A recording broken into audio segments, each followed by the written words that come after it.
Most of us equate empathy to being nice or being sympathetic or being compassionate. Those are often side effects of empathy, but they're not empathy unto itself. Cognitive empathy is where things really get interesting. This is training the act of perspective taking. This is about how do I become aware of my biases and my own preconceived notions, and then be able to step outside of them into somewhere else, into someone else's shoes, and see the world from their eyes.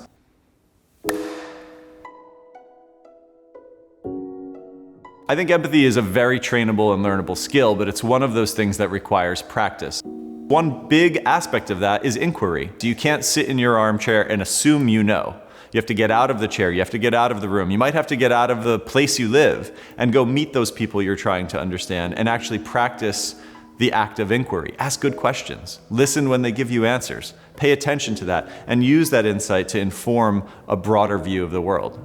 We began by teaching it at Princeton University. We taught 3 semesters there. And after that, the phone rang one day and it said US government on the little caller ID, and I got a little nervous, but I answered it. And the gentleman on the other end was a captain at the United States Military Academy at West Point.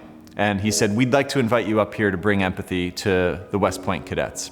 And so we got there, and all of my preconceived notions about what I thought I would meet were debunked within the first few minutes. We had these voracious learners who were interested in empathy, who wanted to understand the world around them. This command and control environment that I imagined, where you have no choice, you have no agency, you have to operate under the rules that you are dictated to, was completely different than what I came to find. They were really training leaders. And when I got to sit down with the superintendent of the school and ask him his point of view as to why empathy was valuable to them, he said, "Look, we're a military governed by civilians. If we can't perspective take on Congress or our commander-in-chief and understand why we're being asked to do what we're doing, well then we're just blindly running into battle.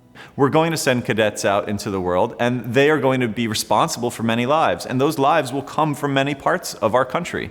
When you apply empathy and you practice this work regularly, you start to see how relationships get more well-developed, common ground is easier met. You start to see the emergence of high-functioning teams because those teams are learning the different styles of work. They're learning that some people are more introverted and they're going to require a different setup in order to work collaboratively versus an extrovert. I am not here to say that empathy is going to solve all of our problems.